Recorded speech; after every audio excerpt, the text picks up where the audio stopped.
আজকে সুপ্রিম কোর্টে আমাদের ডিএ মামলার শুনানি হলো। ডিটেলস শুনানি হয়েছে আজকে, এবং এই শুনানিতে আমাদের সংগ্রামী যৌথ মঞ্চের পক্ষ থেকে আমরা সিনিয়র আইনজীবী বিকাশ সিংকে আমরা নিযুক্ত করেছিলাম, এবং তিনি গ্রান্টি নেটের বিষয়টা তুলেছিলেন।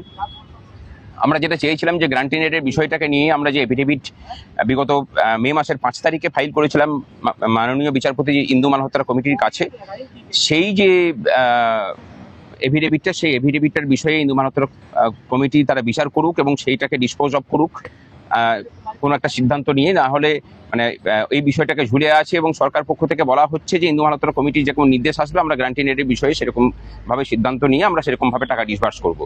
তো আমরা এটাকে নিয়ে কথা বলেছি। আমাদের পক্ষ থেকে সমস্ত কর্মচারী সংগঠনগুলোর পক্ষ থেকে প্রতিনিধি এবং আইনজীবীরা যাবেন মাননীয় মালহোত্রা কমিটির কাছে, তাদের রিপ্রেজেন্টেশন রাখবেন, তাদের বক্তব্য রাখবেন, এবং সেখানে যেমন কোয়ান্টিফিকেশন নিয়ে কথা হবে, সেখানে যেমন সরকারি কর্মচারীদের যে অংশ বাদ পড়ে গেছে, ওয়ার্ক চার্জ এমপ্লয়ি থেকে শুরু করে যারা ডেলি রেটেড ওয়ার্কার, তাদের বিষয়েও আমরা কথা বলবো।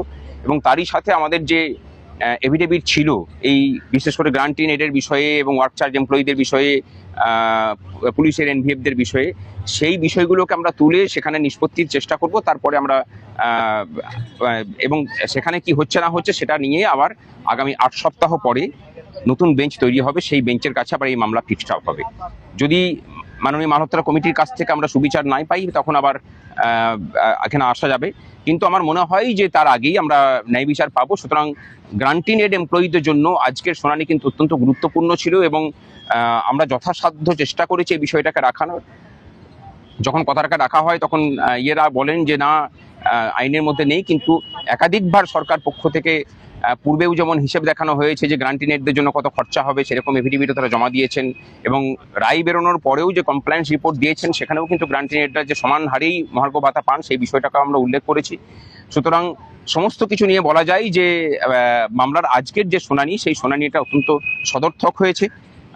কোয়ান্টিফিকেশন বলুন বা এই সমস্ত বিষয়গুলোকে নিয়ে মাননীয় কোর্ট মনে করছেন যে মালহোত্রা কমিটি সেই বিষয়গুলো ডিসিশন নেবে। যে ডিসিশনগুলো ওনারা নিতে পারবেন না, তারপরেও আমাদের যেসব আপত্তিজনক জায়গা থাকবে বা বক্তব্য থাকবে, সেই বক্তব্যগুলোকে নিয়ে আমরা আবার কোর্টে আসতে পারবো।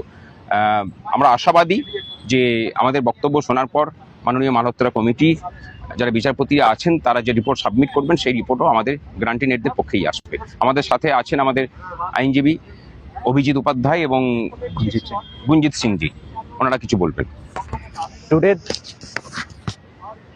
Today the said matter was listed before a special bench presided by Justice Sanjay Karol. For our organization, senior advocate Vikas Singh appeared before the bench and apprised the issue of grant-in-aid candidates. We apprised the court that grant-in-aid candidates have not received a single penny, and they are also at par with the state government employees. The state of West Bengal in its affidavit have itself stated that they will give the DA areas to the grant-in-aid employees, but they have not released any of the areas so far. So we have also filed a representation in form of the affidavit before the committee headed by Justice Indu Malhotra.